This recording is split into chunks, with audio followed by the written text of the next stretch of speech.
Bonjour à toutes et à tous, on se retrouve aujourd'hui sur une nouvelle vidéo. L'idée est de décortiquer comme d'habitude un simulateur et aujourd'hui, on arrive sur notre fameux simulateur de profil investisseur. Alors déjà, rappel de ce qu'est un profil investisseur et quel est son intérêt d'une manière générale.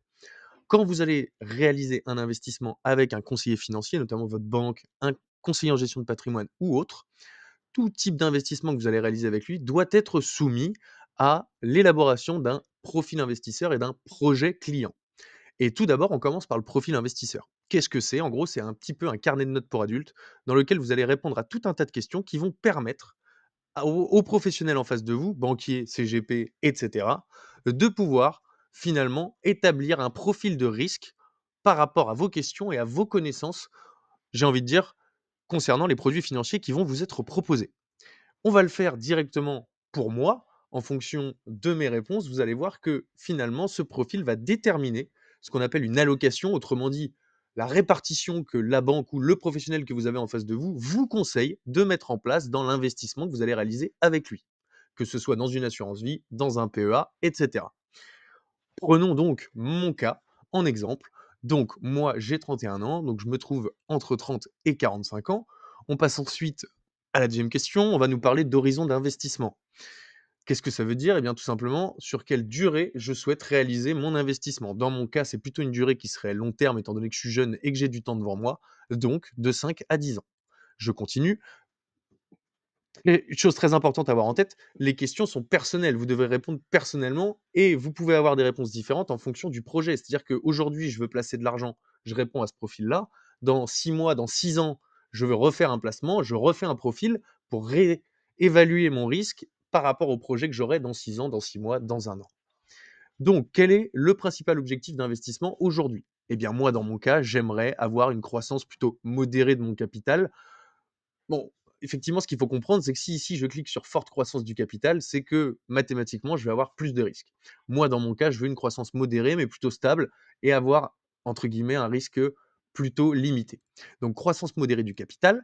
Ensuite, comment évaluez-vous vos connaissances en matière d'investissement? Ici, on a mis une question très simple, c'est vous qui vous évaluez. Généralement, quand vous êtes en banque ou auprès d'un cabinet de gestion de patrimoine, vous avez des questions techniques sur les produits qui bien souvent ne sont pas claires, mais au moins permettent de savoir si réellement ou non vous avez les compétences pour qu'on puisse vous proposer certains types de produits. Bon, dans mon cas, vous l'aurez compris, les compétences sont donc avancées. Je passe à la question suivante. Et là, c'est une question plutôt d'ordre sentimental, personnel. Comment réagiriez-vous si vos investissements perdaient 20% de leur valeur en 6 mois?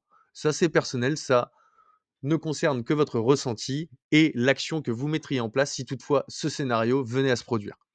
Dans mon cas, eh bien, j'achèterais davantage pour profiter des prix bas. Je ne dis pas que c'est ce qu'il faut faire d'une manière générale, c'est ce que moi, potentiellement, j'aimerais faire.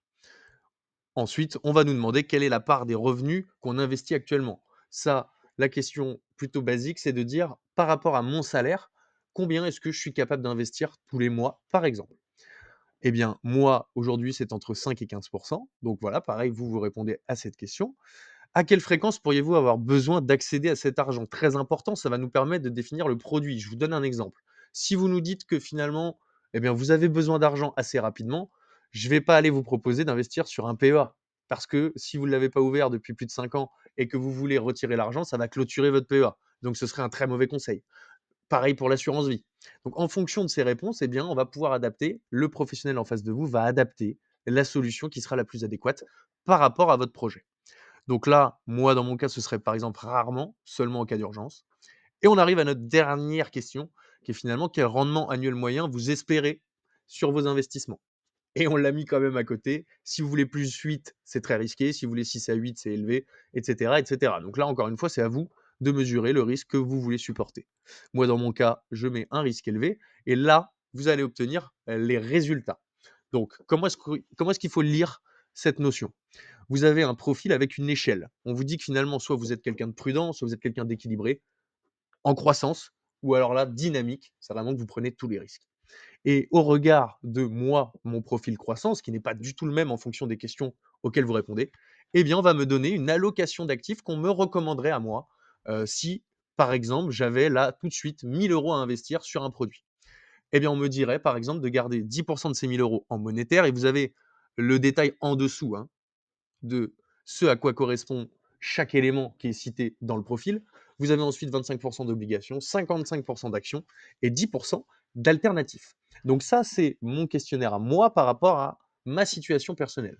Donc vous pouvez tout à fait tester ce simulateur pour regarder vous, effectivement, où est-ce que vous vous situez en termes de profil et ce que potentiellement ça vous indiquerait comme conseil pour les placements que vous souhaitez réaliser. Encore une fois, et je le redis ici, ce simulateur, il est fourni à titre informatif.